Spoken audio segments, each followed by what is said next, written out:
Bradesco. Entre nós, você vem primeiro. Boa noite. Boa noite. O Jornal da Record começa com as informações sobre o sequestro de ônibus na rodoviária do Rio de Janeiro, na zona portuária da cidade. Na tarde desta terça-feira, Paulo Sérgio de Lima, de 30 anos, invadiu o veículo que partiria para a cidade mineira de Juiz de Fora. 16 pessoas foram mantidas por mais de 3 horas sob a mira do sequestrador. Armado, o criminoso disparou contra um homem que foi socorrido e está em estado grave. Um outro passageiro ficou ferido. Policiais armados e atiradores de elite foram posicionados em pontos estratégicos ao redor da rodoviária. Integrantes do BOP, o Batalhão de Operações Especiais, negociaram com o sequestrador. E pouco antes das 6 da tarde, ele se entregou e todos os reféns foram libertados. Paulo tem passagens pela polícia por assalto à mão armada e estava em regime semiaberto desde 2022. O criminoso estaria fugindo do Rio de Janeiro por entrar em desavenças dentro da própria facção da qual faz parte. A cobertura completa do sequestro você acompanha ainda nesta edição. Um jovem de 19 anos foi preso em flagrante suspeito de abusar de uma criança de 6 anos em um hotel na zona leste de São Paulo. Ele só foi preso porque as funcionárias do local desconfiaram da atitude dele ao entrar com a menina no local. Vitor Augusto Silva, de 19 anos, foi preso em flagrante, suspeito de abusar de uma menina de 6 anos. No celular dele havia vídeos com cenas de sexo com crianças e adolescentes. O caso foi neste hotel, na zona leste de São Paulo. Segundo a polícia, o suspeito alugou o apartamento por uma diária numa plataforma de hospedagem. No início da noite, ele deixou o local e voltou algumas horas depois de máscara, acompanhado da criança de 6 anos. Foi quando a gerente e 2 funcionárias desconfiaram e subiram até o quarto. Bateram na porta porque inicialmente ele não quis abrir. Insistiram, ele acabou abrindo a porta, ele ficou estático. Elas saíram com a criança. Quando elas saíram com a criança, ele tentou empreender fuga, pular e foi contido pelas próprias mulheres funcionárias do estabelecimento. De acordo com o delegado responsável pela investigação, no celular do suspeito também foram encontradas conversas em inglês sobre como gravar um vídeo com a criança. Este promotor de justiça explica que essas redes criminosas também lucram com a venda de fotos e vídeos de pornografia infantil na internet. Essas empresas elas deveriam filtrar melhor conteúdos notoriamente ilícitos, como é, por exemplo, um conteúdo de uma criança ou um adolescente sendo explorados sexualmente. Vitor confessou o crime à polícia. Ele passou por audiência de custódia e segue preso. A advogada dele disse que deixou o caso. O pai da criança prestou depoimento, pagou fiança de R$ 1.400 e foi solto.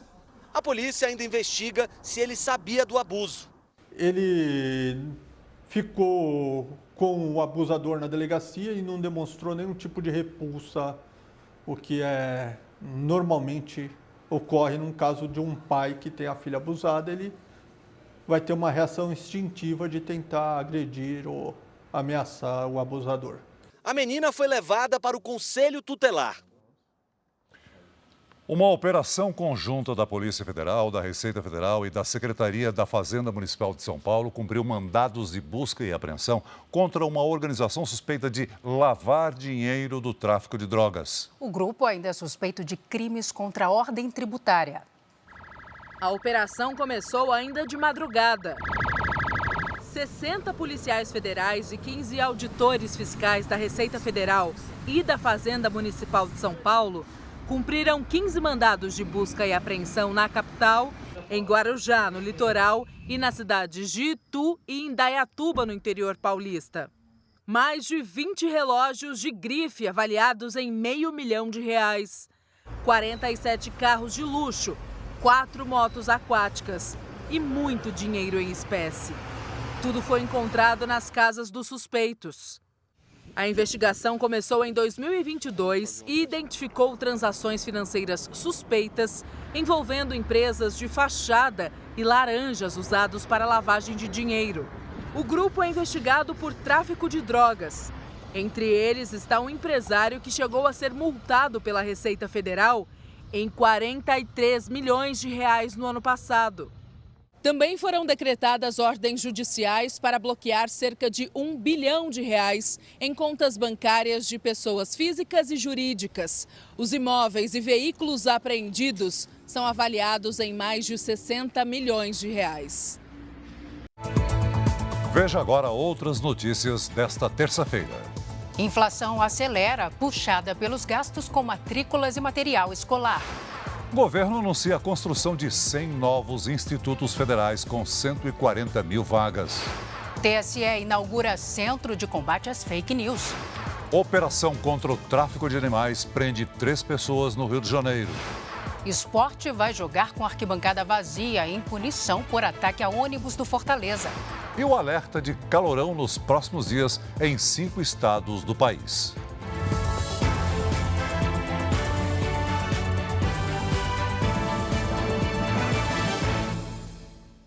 Oferecimento: Bradesco. Financiar seu novo carro pelo app é fácil.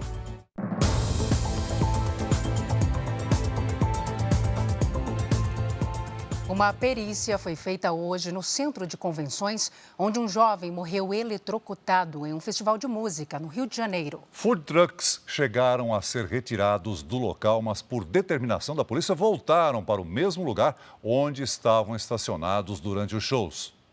Um dia depois de se despedir do filho, a mãe de João Vinícius Ferreira fez questão de acompanhar o trabalho dos peritos. Roberta quer entender o que provocou a morte do filho de 25 anos, eletrocutado ao encostar em um trailer que vendia comida durante um festival de música. Não é possível tanto cabo exposto no chão. As pessoas estavam tomando choque antes da chuva. Avisaram o evento e ninguém fez nada. Os agentes analisaram as condições do food truck e das instalações elétricas da área externa do Centro de Convenções, onde foi realizado o festival. A investigação vai apurar se houve descumprimento das normas técnicas ou falha nas instalações elétricas. Essa já é a segunda perícia no local. Necessária porque, de acordo com a polícia, o cenário não foi preservado até a chegada dos agentes. A polícia determinou que todos os food trucks que serviam comida no local voltassem hoje para o mesmo lugar onde estavam estacionados. Nós fizemos uma reconstituição simulada dos fatos para preencher a lacuna da desmontagem do local indevida, que inclusive nós estamos apurando as responsabilidades por isso, que é crime. A organizadora diz que as instalações estavam adequadas, mas hoje a polícia encontrou supostas irregularidades. Próximo ao food truck existia uma caixa com vedação suspeita, com fiação também em condições suspeitas. A polícia disse que vai intimar os responsáveis pelo evento e pelo food truck. Você sai de uma casa para ir num show, pagar R$600 para morrer, isso é lamentável, isso é um absurdo. Os responsáveis precisam ser punidos. 5 vacas tentavam atravessar uma enxurrada em Novo Gama, município de Goiás.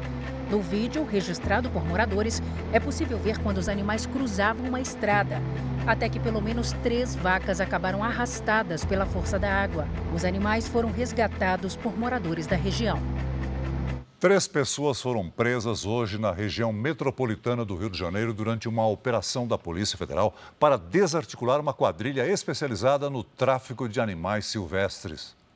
100 agentes da Polícia Federal foram mobilizados para fazer buscas em 20 endereços ligados à quadrilha. O principal alvo, um militar do Corpo de Bombeiros, foi acordado pelos policiais e preso em casa, em Maricá, na região metropolitana do Rio. Cobras também foram apreendidas na casa de outros investigados, assim como armas e grande quantidade de munição. O grupo caçava, traficava e falsificava documentos para simular a legalidade da posse de animais silvestres. A rede de atuação contava com a ajuda de servidores públicos. Enfiavam um chip no animal de forma forçada Os animais gritavam, nós temos vídeos com os animais gritando, sofrendo bastante. Os animais não tinham água, ficavam largados no tempo. A própria sorte, essa é a verdade. Os investigadores detectaram que centenas de animais silvestres, como araras, iguanas e papagaios, foram traficados pela quadrilha. No período de 1 ano, pelo menos 120 macacos, alguns ameaçados de extinção, também foram negociados. O grupo vai responder por crimes como organização criminosa, falsificação de documentos e crime ambiental. A maioria das negociações era feita pelas redes sociais.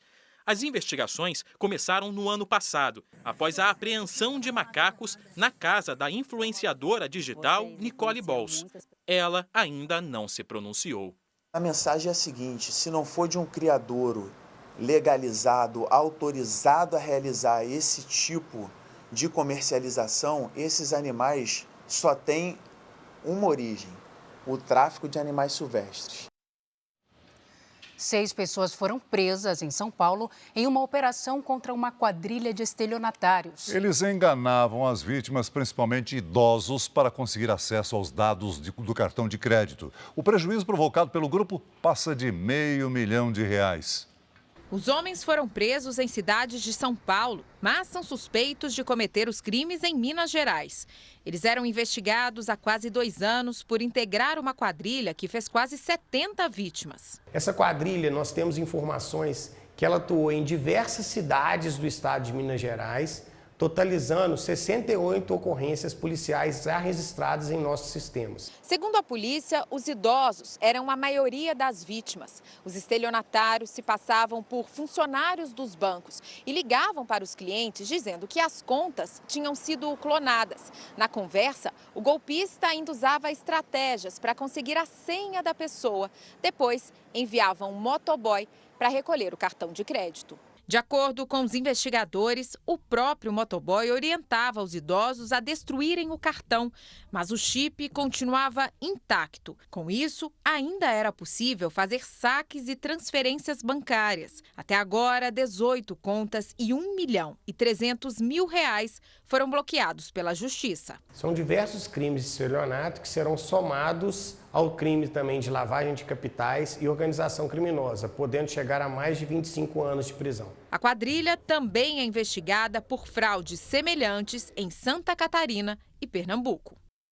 35% de todos os produtos ilegais comprados no Brasil são vendidos pela internet. Os anúncios estão nas redes sociais ou em sites que supostamente deveriam ser confiáveis, mas que não combatem a comercialização de mercadorias falsificadas ou contrabandeadas. Para achar as pastilhas de freio do Fusca antigo que tem em casa, o William recorreu à internet. Encontrou a peça com preço mais barato, mas 2 dias depois da instalação... Ela começou a apresentar muito barulho e soltar muita fuligem na roda com pouco uso. A gente retirou a pastilha do carro e viu que ela estava esfarelando demais. E aí pegamos a caixinha dela antiga e foi comparar com a outra e viu que a letra era diferente, a tinta diferente. Aí que começamos a identificar que era falsa. A plataforma devolveu o dinheiro. Mas como fica quem vendeu as pastilhas? O vendedor te respondeu? Não. Não respondeu. Sumiu? Sumiu. Então ele sabia que ele estava vendendo. Casos semelhantes são registrados todos os dias em diversos marketplaces. Plataformas online que aproximam vendedores e compradores e oferecem todo tipo de produto. O Lucas, colecionador de quadrinhos, tem milhares de exemplares. Ele também foi vítima de estelionatários. Na última compra, pagou quase R$400 por uma revista rara, mas recebeu uma falsificada. Parece uma revista aqui normal, só que ela não é a numeração que eu comprei, eu conheço pela capa, mas aqui na lateral dá para ver que tem um número 5, tá vendo? Esse número ele não existe. Daí dá para ver que é uma cartolina que colaram, né?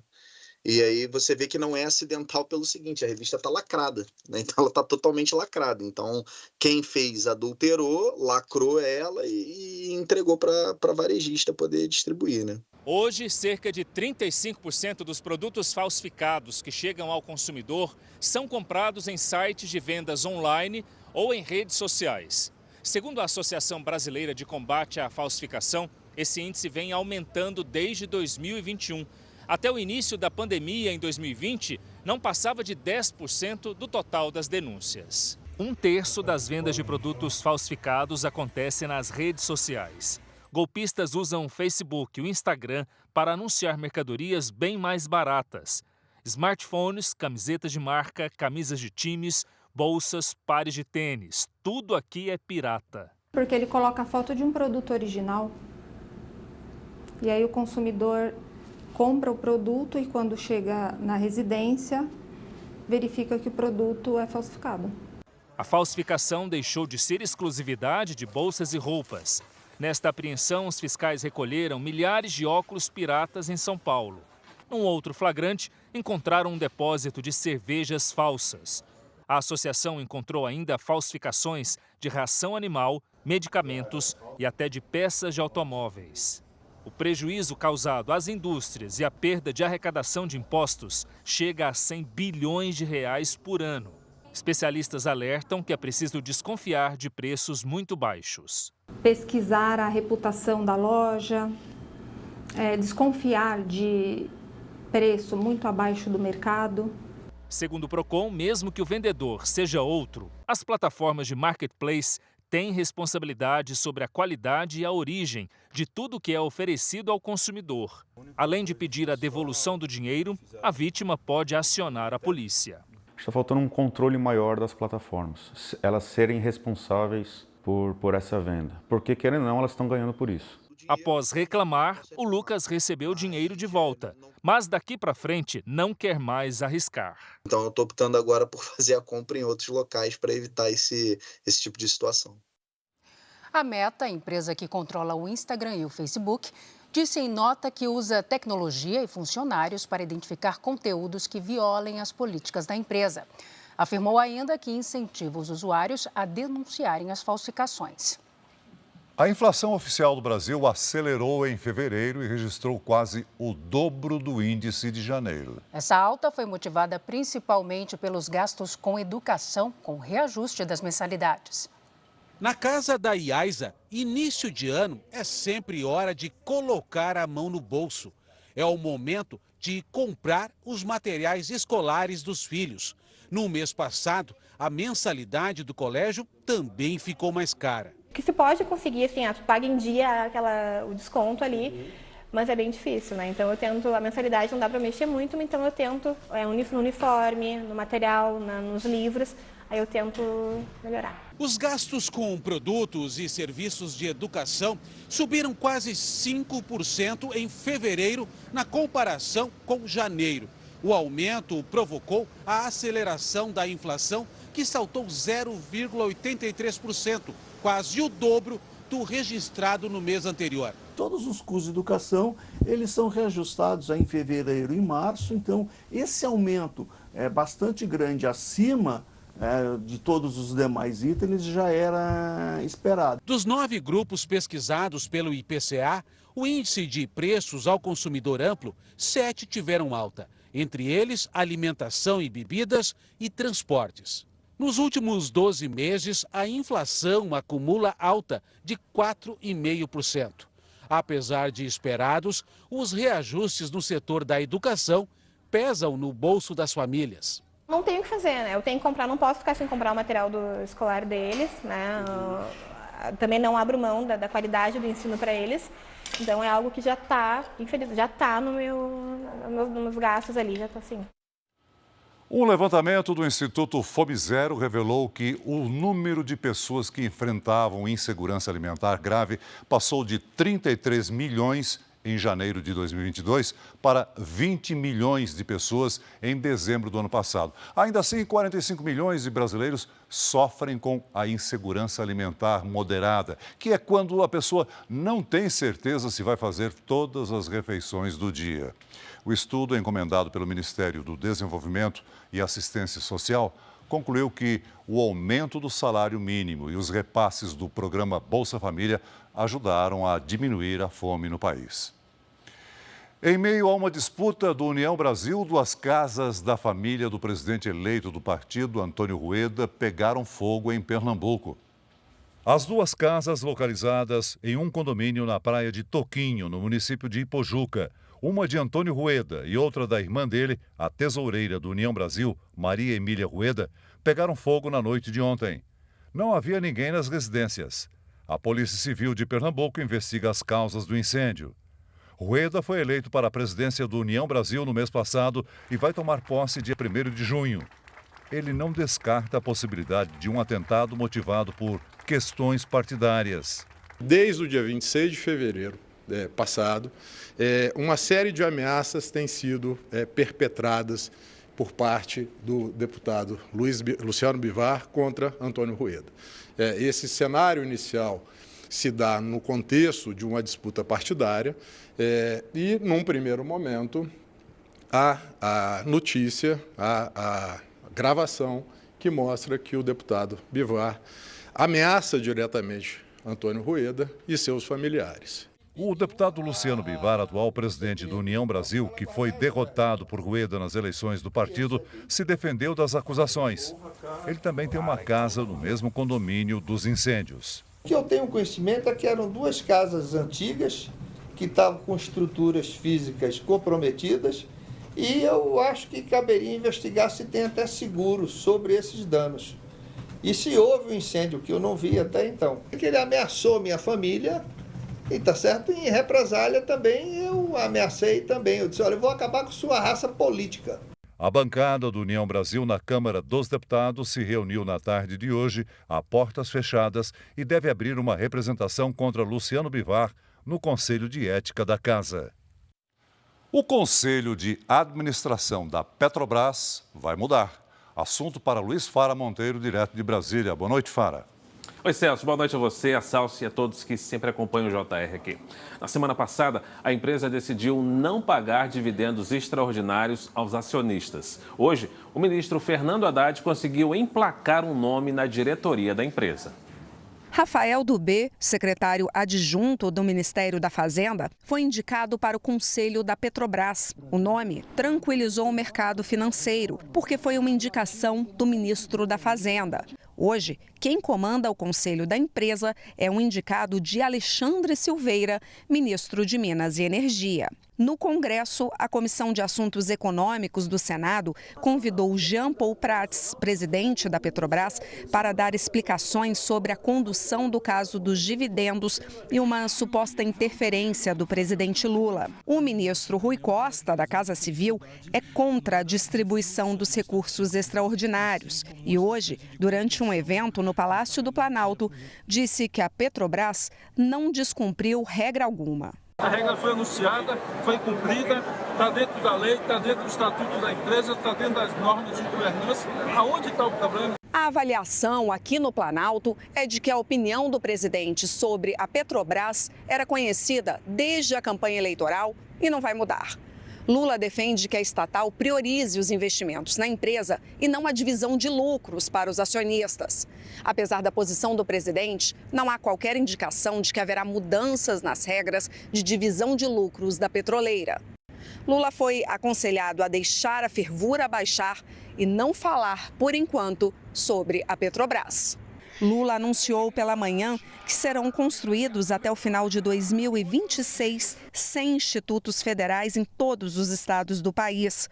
Serão investidos quase 4 bilhões de reais em recursos do novo PAC. É com base no investimento na educação que a gente pode ter a certeza que esse país vai chegar a ser um país de primeiro mundo, um país desenvolvido, um país de uma sociedade composta pela grande maioria de gente de classe média. Porque nós não fizemos opção para ser pobre. Representantes dos 17 setores que mais empregam no Brasil estiveram hoje na Câmara dos Deputados para reforçar a importância da desoneração da folha salarial para evitar demissões. A repórter Ariane Bittencourt acompanhou e tem as informações ao vivo. Ariane, boa noite para você. Boa noite, Fara, e a todos. O encontro aconteceu no gabinete da deputada federal Anne Ortiz, relatora do projeto de lei que trata da desoneração. Representantes dos setores entregaram um ofício à parlamentar, enfatizando que o Congresso aprovou por ampla maioria, no fim do ano passado, a prorrogação da desoneração até dezembro de 2027 e que é importante que se respeite o que foi decidido pelo Legislativo.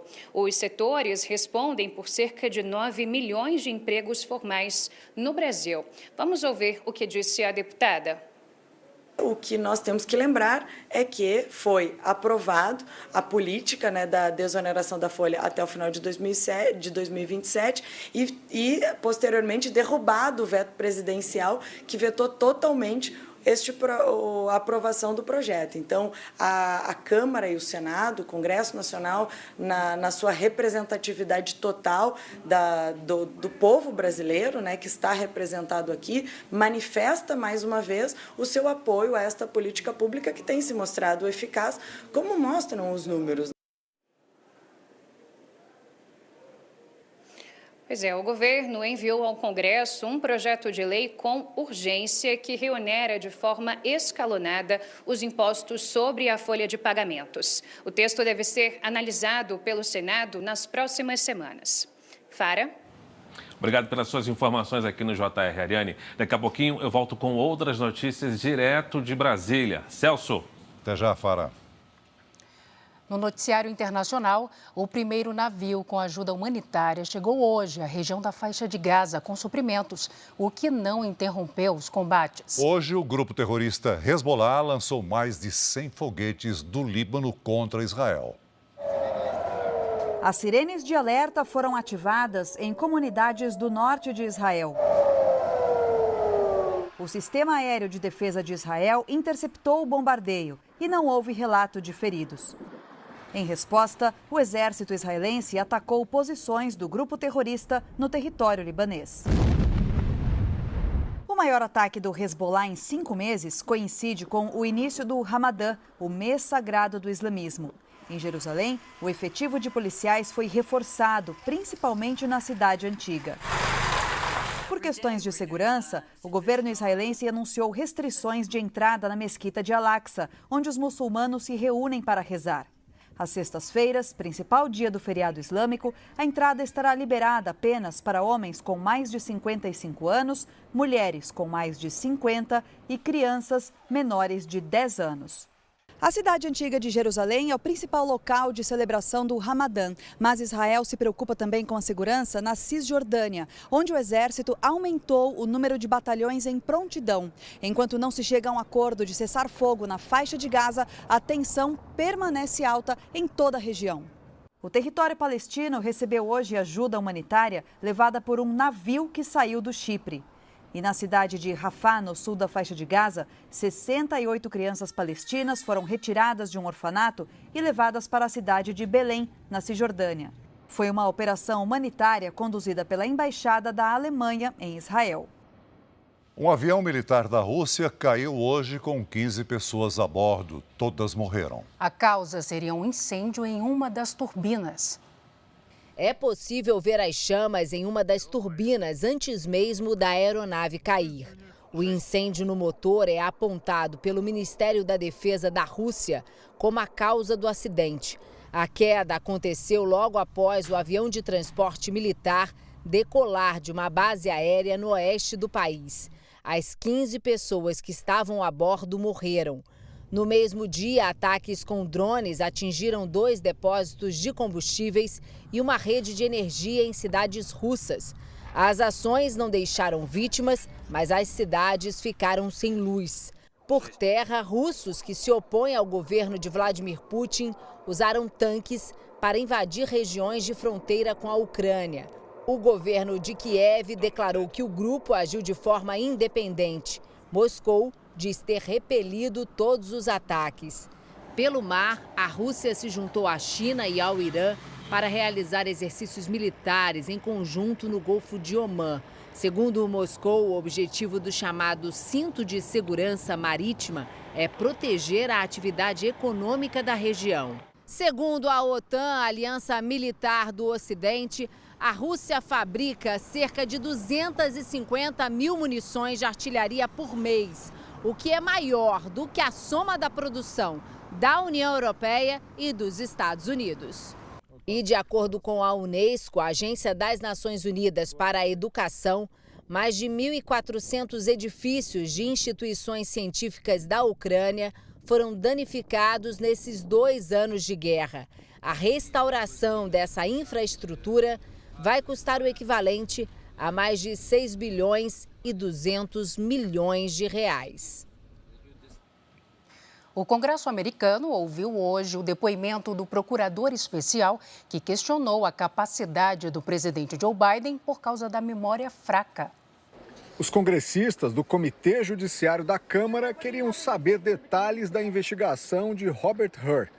O promotor especial estudou documentos secretos encontrados na casa e no escritório de Joe Biden, depois que ele deixou a vice-presidência em 2017.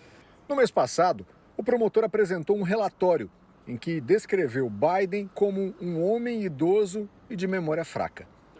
Hoje, no Congresso, Hur afirmou que a avaliação foi necessária, precisa e justa.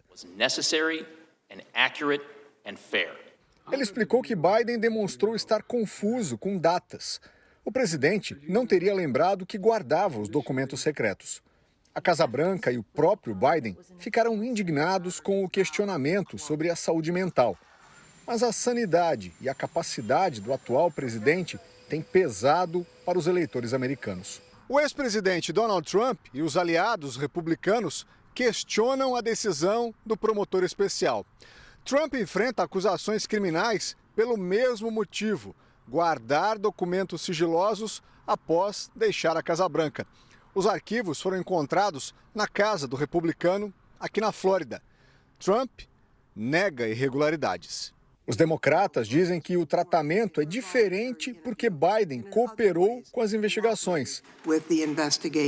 Já Trump afirma que sofre uma perseguição política e diz que tudo bem se Biden não for acusado, mas então ele também não deveria ser. But then I should not be charged. De volta ao Brasil, o Tribunal Superior Eleitoral inaugurou hoje um centro de monitoramento para combater notícias falsas e discursos de ódio na internet durante a campanha eleitoral. E a Anatel vai atuar para derrubar conteúdos ilegais das plataformas digitais. O Centro Integrado de Enfrentamento à Desinformação e Defesa da Democracia vai funcionar dentro do Tribunal Superior Eleitoral em Brasília. A principal função será identificar e combater a disseminação de fake news, discursos de ódio e uso de conteúdos manipulados por inteligência artificial nas eleições municipais de outubro. Nós estamos dando um salto a mais na eficiência nesse combate, principalmente a partir do momento em que as notícias fraudulentas, as fake news foram anabolizadas pelo mau uso da inteligência artificial. Então é necessário que a Justiça Eleitoral, junto com os parceiros, com os seus parceiros, possa estar preparada para, de forma ágil, de forma célere, de forma eficiente, combater essa desinformação e fazer cumprir a resolução. O Centro de Monitoramento vai orientar os tribunais regionais eleitorais quanto ao uso da inteligência artificial na campanha eleitoral. E a Agência Nacional de Telecomunicações já adiantou que pode agir contra os conteúdos eleitorais considerados irregulares. A Anatel irá usar na plenitude do seu poder de polícia junto às empresas de telecomunicações para retirar do ar todos os sites e aplicativos que estejam atentando contra a nossa democracia por meio da desinformação e do uso de inteligência artificial para deepfakes. O combate à manipulação de áudios e imagens também será feito com a participação da Procuradoria-Geral da República e do Ministério da Justiça e Segurança Pública. Criminosos usam inteligência artificial para manipular vídeos de jornalistas e compartilhar conteúdos mentirosos. Eles se aproveitam da credibilidade dos profissionais para tentar enganar e roubar dinheiro das pessoas. Neste vídeo que circula nas redes sociais, o alvo foi o apresentador do Jornal da Record, Celso Freitas. Os criminosos manipularam o vídeo para promover uma falsa estratégia para acertar números da loteria. A imagem é do apresentador, mas as frases nunca foram ditas por ele. O jovem que vem chamando muita atenção da região por desenvolver um método próprio. A imagem da apresentadora Cristina Lemos também foi usada indevidamente em outro golpe, assim como o apresentador do Balanço Geral, Reinaldo Gotino. Nenhum dos profissionais divulgou qualquer método para ganhar na loteria ou informações sobre multa a pessoas que não verificaram o saldo no serviço, valores a receber do Banco Central. São notícias absolutamente falsas. E o que era para ser uma informação acaba se transformando numa fake news, numa mentira, lesando pessoas, lesando inclusive a gente que não tem absolutamente nada com o golpe. Fui à polícia, fiz um boletim de ocorrência e estou combatendo isso nas minhas redes sociais, onde eu vejo que eles estão usando esses vídeos. A manipulação feita nas imagens dos apresentadores é chamada de deepfake, uma forma de criar frases falsas a partir da voz e da imagem de pessoas reais, com o uso de inteligência artificial. Os olhares menos atentos podem não perceber a farsa, mas esse especialista explica que raramente as falas combinam com os movimentos labiais. Repare na frase. Que lhe faz acertar os 14 pontos da loto toda semana. A gente percebe que a boca não está sincronizada com o áudio, de que o rosto ele está um pouco borrado. Então, existem algumas coisas que se a gente assiste com calma, qualquer pessoa é capaz de identificar. Porém, na internet a gente assiste tudo muito rápido. Dificilmente a gente clica para assistir de novo aquilo lá. Então, a gente tende a acreditar no que está assistindo. Então, por isso que a desconfiança o tempo todo. Os especialistas são categóricos. Além de criar regras para manipulação de vídeos e áudios, também é necessário debater a responsabilidade das plataformas digitais que mantêm conteúdos falsos no ar. Os anúncios são feitos em plataformas de rede social e não são simplesmente postagens, são anúncios pagos, ou seja, a plataforma, seja ela de rede social, seja ela plataforma de conteúdo, está recebendo dinheiro por aquele anúncio. Portanto, a partir do momento que ela está recebendo dinheiro por aquele anúncio, ela é corresponsável pelo tipo de coisa que ela está publicando. No Brasil, ainda não há legislação para regulamentar o uso da inteligência artificial. Esta pesquisadora orienta os usuários a não compartilhar conteúdos duvidosos e sempre desconfiar de propostas que pareçam muito boas. A educação midiática tem esse papel de o usuário final saber exatamente quais são os direitos deles, quais são os deveres deles, o que pode, o que não pode, dentro das redes sociais ou da internet de uma forma mais ampla. Talvez a educação midiática seja o primeiro passo para a gente conseguir usar as redes, a internet de maneira geral, com mais civilidade. A Meta, que é responsável pelas redes sociais onde os vídeos circulam, afirmou que conteúdos com o objetivo de enganar usuários não são permitidos e que aprimora o combate a atividades suspeitas. O assunto agora é a nova onda de calor que deve atingir 5 estados do país até o fim da semana. Segundo o Instituto Nacional de Meteorologia, as temperaturas devem ficar até 5 graus acima da média. Tá quente, né? Tá difícil, viu? Principalmente aqui no centro, que tem muito concreto, pouca área verde. E as temperaturas devem subir ainda mais. Uma nova onda de calor deve atingir a região sul, parte do sudeste e do centro-oeste. As temperaturas em algumas regiões devem ficar 5 graus acima da média. A máxima pode chegar a 40 graus.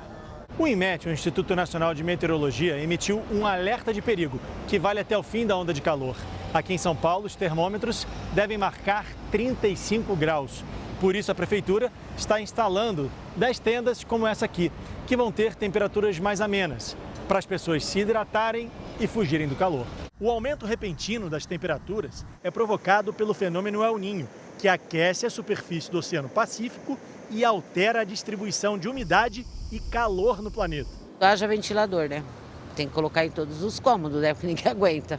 O Ministério da Saúde alerta para os perigos provocados pelo calor.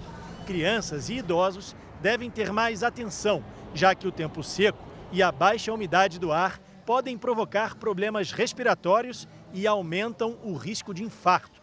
como explica o cardiologista do Hospital Moriá. O organismo lança mão de mecanismos compensatórios para manter a nossa temperatura. O coração sofre porque ele é obrigado a trabalhar redobrado. E com isso, ele pode sofrer uma isquemia, a circulação do sangue fica mais comprometida. O Rogério já está preparado para encarar o calorão. Nem sair aqui para fora, ficar no escritório mesmo, no ar-condicionado, né? E como você acompanhou aí na reportagem, o calor é destaque no Brasil e na região Nordeste. Os temporais ajudam a segurar um pouco essas temperaturas. Lidiane Sayuri, boa noite para você. Ainda tem mais previsão de chuva para essa região? Tem sim, Salsi. Boa noite para você. Celso, muito boa noite a todos. Ainda tem tanta chuva para cair que algumas capitais do Nordeste podem superar a média esperada para o mês nos próximos dias. Os ventos do mar sopram umidade para o continente, o que favorece a formação de nuvens de temporais. Quarta-feira, sem nada de chuva no interior de Mato Grosso do Sul, na região sul e em boa parte do Sudeste. Onde não chove, o ar fica bem seco e a população deve ficar alerta. À tarde, a umidade relativa do ar pode chegar a níveis críticos. No giro de temperaturas pelo país, faz até 35 graus em Porto Alegre e em Campo Grande. Em Vitória e em Manaus, 32. Em João Pessoa, 31. E até 33 em Porto Velho. Cidades do interior de Mato Grosso do Sul, de Santa Catarina, do Paraná e do Rio Grande do Sul lideram o calor nesta quarta. Em Anastácio faz 36 graus, em Joaçaba 35, Foz do Iguaçu e Alegrete com 37. Em São Paulo, a sexta-feira será o dia mais quente da semana, com 35 graus à tarde. No sábado, a chuva retorna de forma isolada. Amanhã, máxima de 32. Temos tempo delivery para o Renato de Chapecó, Santa Catarina. Opa, vamos lá, Renato. Seguinte, tempo seco e bem quente na quarta e na quinta, com 34 e 35 graus. Na sexta, a chuva retorna e pode vir forte. Por isso, a temperatura não aumenta tanto. Faz 33. No fim de semana, esquenta mais. O Zenilton e o Francisco são de Campo dos Goitacazes, no Rio de Janeiro. Vamos lá, todo mundo aqui na nossa tela. Oi, Zenilton. Boa noite, Francisco. Semana muito quente, sem um pingo d'água.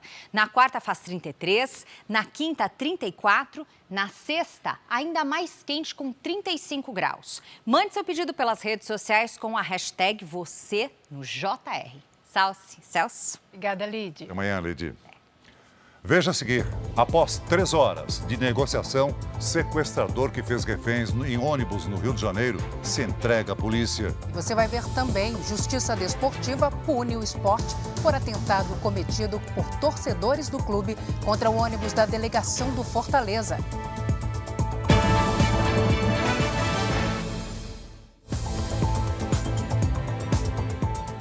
Voltamos a falar do sequestro de um ônibus no Rio de Janeiro.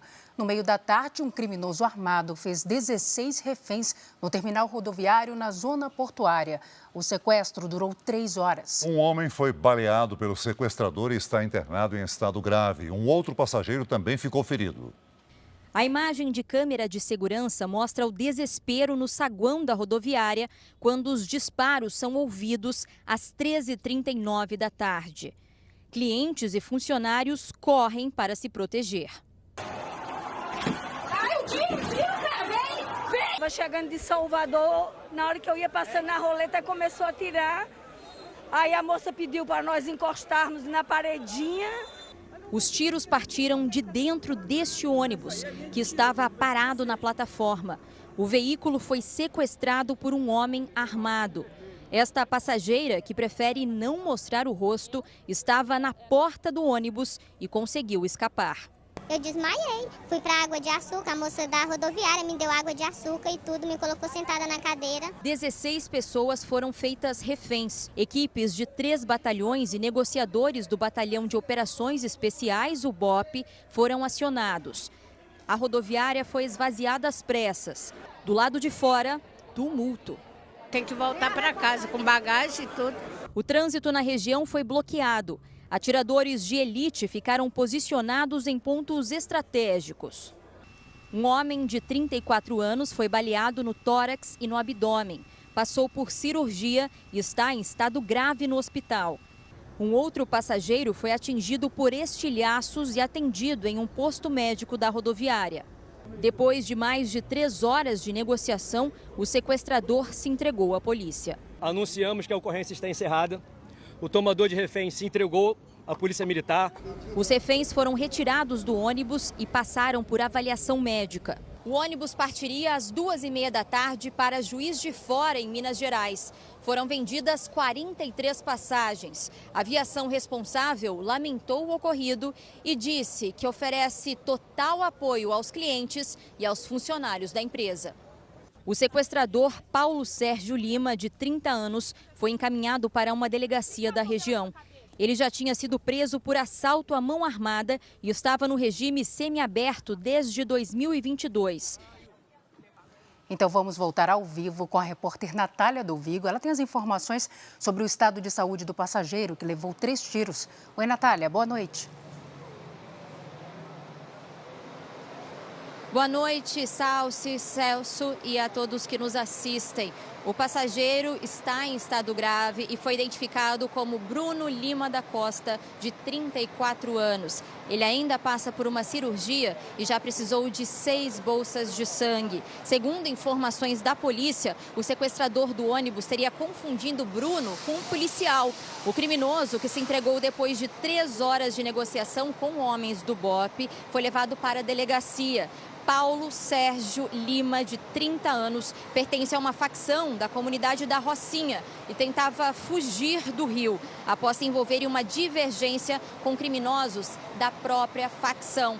Outro ferido foi atendido e liberado. Nós estamos agora ao lado do ônibus sequestrado que está passando por uma perícia.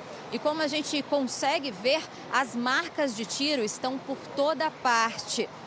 Os disparos atingiram as janelas e um outro ônibus ao lado. Na entrada, estilhaços e cacos de vidro no chão. Segundo testemunhas, o criminoso comprou a passagem para a parte de cima, mas circulou pelos 2 andares durante o ataque. Ele vai responder por tentativa de homicídio, sequestro e porte ilegal de arma. Volto com vocês, Salsi e Celso. Obrigada, Natália. O Rio de Janeiro já enfrentou outras situações parecidas de sequestros de ônibus. Em junho de 2000, um ônibus da linha 174 foi sequestrado por Sandro do Nascimento, um sobrevivente da chacina da Candelária. 10 pessoas foram mantidas reféns por cerca de 4 horas. O sequestrador obrigou uma passageira a escrever mensagens no para-brisa. No início da noite, Sandro desceu com a professora Geisa Gonçalves como escudo. Um policial do grupo de elite da polícia tentou alvejar o sequestrador com uma submetralhadora e acabou atingindo a refém. Sandro também disparou e a passageira morreu. O sequestrador foi colocado numa viatura e morreu asfixiado. 3 policiais militares foram absolvidos da acusação de homicídio. Em agosto de 2019, um sequestro de outro ônibus parou a ponte Rio-Niterói. William Augusto da Silva, de 20 anos, manteve o motorista e 39 passageiros reféns por mais de 3 horas. Ele acabou baleado e morto por um atirador de elite do Batalhão de Operações Especiais. O momento do disparo foi registrado com exclusividade pela equipe de jornalismo da TV Record. Nenhum passageiro se feriu. Um depósito com mais de 35 mil bolsas de luxo falsificadas foi encontrado pela polícia na região central de São Paulo. O local servia como uma central de distribuição de produtos piratas que entravam ilegalmente no Brasil.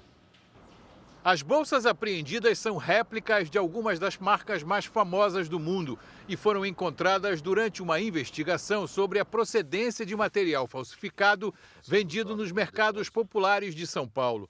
Os policiais da Delegacia Antipirataria ficaram surpresos com a quantidade de bolsas falsificadas que estavam na garagem deste prédio, na região central da capital paulista. As 35.600 bolsas lotaram uma van e a carroceria de um caminhão com capacidade para transportar até 7 toneladas. Segundo o delegado, se cada bolsa fosse vendida por R$100 em média, o estoque apreendido poderia render quase R$3.600.000. Obviamente que nem se compara, com o valor de uma bolsa original, como é comercializado. Mas, de toda forma, de certa forma, o prejuízo que nós trouxemos a esses falsificadores é um prejuízo bem expressivo.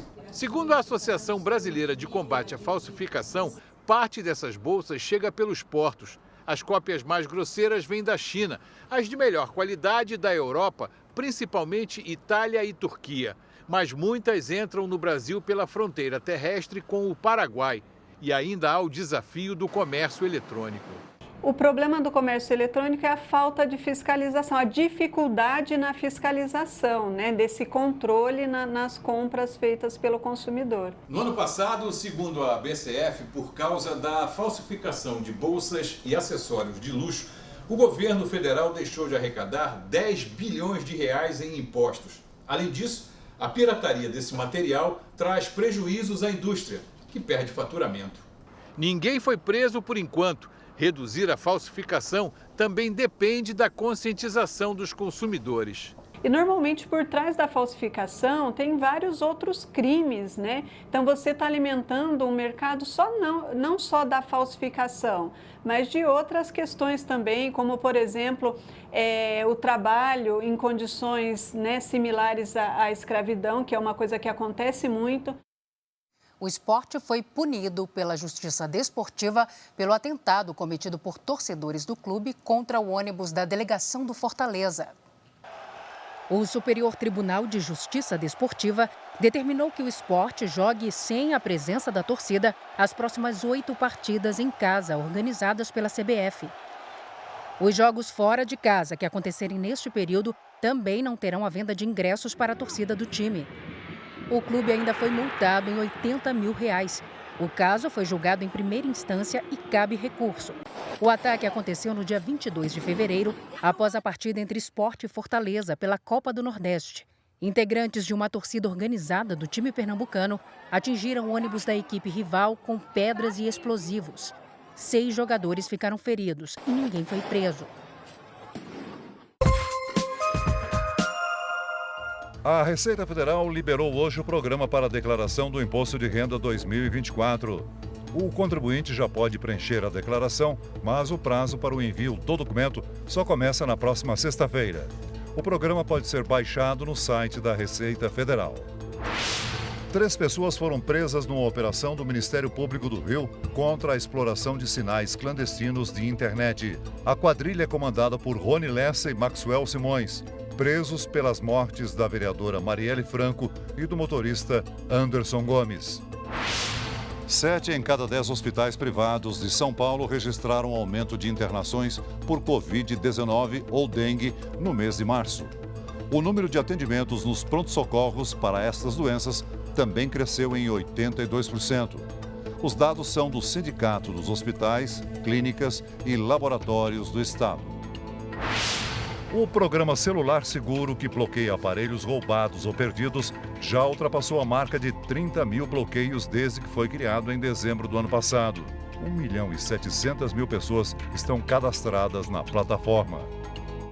A Associação dos Procuradores de Justiça dos Estados Unidos enviou uma carta à Meta exigindo que a dona do Instagram e do Facebook tome providências para aumentar a segurança dos usuários. A entidade diz que a Meta não auxilia os usuários que tiveram contas hackeadas.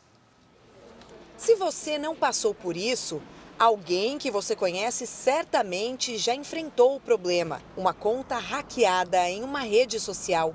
A cantora Selena Gomez, com mais de 400 milhões de seguidores, teve um perfil invadido e os criminosos postaram fotos de nudez. Já no Instagram da atriz Sofia Vergara, os hackers publicaram uma mensagem dizendo que a artista iria distribuir 1.000 telefones de graça. O problema não acontece só com famosos. Esse é o alerta da carta assinada por uma coalizão de 41 procuradores-gerais de justiça dos Estados Unidos. Segundo o documento, os usuários passam anos postando detalhes da vida pessoal e profissional, divulgam o dia a dia, fotos dos amigos e familiares e, de repente, têm as contas hackeadas. Muitos usam o Facebook como uma base para negócios e alguns usuários até têm cartões de crédito vinculados às contas, alertam os procuradores. Redes sociais invadidas não são novidade, mas o aumento de casos preocupa. Em 2019, A Procuradoria de Justiça de Nova York recebeu 73 reclamações de usuários. Em 2023, foram 783 casos. E só em janeiro deste ano foram 128. Os procuradores pedem ações imediatas e mais investimentos para aumentar a segurança dos usuários. Afirmam que a Justiça desperdiça recursos com as reclamações e cumpre um serviço de atendimento ao cliente que deveria ser das plataformas. Os procuradores também querem mais transparência. Cobram o número de contas hackeadas e as medidas adotadas pelas empresas. A Meta, responsável pelo Instagram e pelo Facebook, disse que investe recursos para identificar contas invadidas e que compartilha dicas com os usuários para que eles possam se proteger.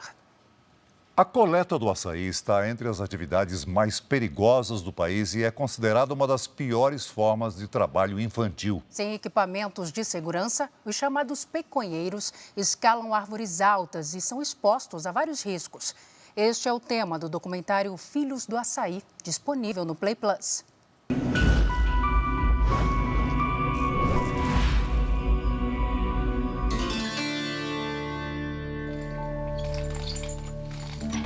Na cama de casa, onde faz a fisioterapia improvisada, Tiago vê os açaizeiros.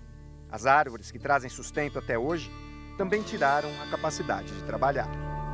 Quando eu já estava uma boa altura, já tinha cortado os cachos para descer já, ela quebrou no meio, aí só deu aquele sacalhão, né? Eu tive uma fratura lombar. Aí perdi o movimento das pernas.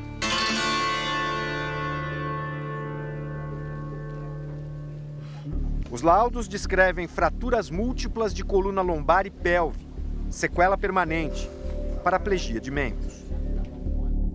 Não sei quando. Menos de muleta, mas eu vou andar. A dor física acompanha Tiago todos os dias. A psicológica, de não conseguir mais sustentar a família, também. Pai de família vê a mulher e o filho trabalhar para poder aguentar a barra. Muito difícil mesmo. O que eu fiz mesmo foi uma obrigação que eu senti em fazer. Eu fiz por amor mesmo. Amor à minha família. Necessidade em casa.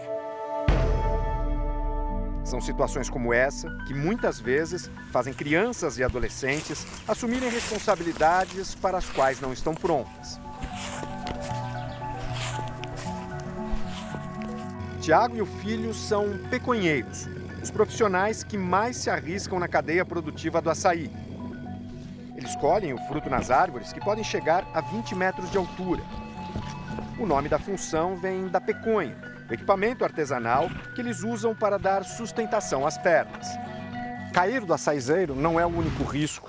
Acidentes com as facas usadas no serviço e ataques de animais peçonhentos, como cobras e aranhas, também são comuns e fazem o trabalho do peconheiro ser considerado um dos mais perigosos do Brasil.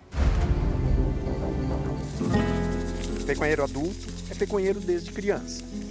José Maria começou aos 10 anos. Aos 48, foi obrigado a parar. Uma picada de cobra durante o trabalho fez ele se afastar.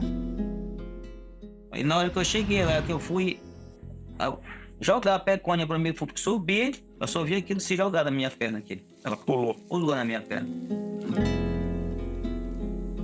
Ele tentou voltar um ano depois, mas sem sensibilidade na perna atacada, caiu do açaizeiro. O que me dói mais é ver a minha família me pedir, eu não tenho condição de dar. Você tá com quantos anos? Com 13. 13? É. Você já se machucou? Eu fui subindo na ceseira, aí eu segui na outra folha. Aí eu apanhei, o cara saiu, eu larguei a outra. Ela quebrou. Eu caí. A quebradura que eu peguei bem aqui no braço. Quebrou o braço? Foi. É uma situação de penúria, porque ao tempo que eles estão conseguindo recurso para sobreviver, né, eles estão morrendo aos poucos porque estão perdendo a infância. Filhos do Açaí, disponível no Play Plus. Para ver o documentário, acesse playplus.com ou baixe o aplicativo em seu smartphone. Essa edição termina aqui e à 00:30 tem mais Jornal da Record. Fique agora com Jezabel e logo após tem capítulo especial de Gênesis, a confusão de línguas.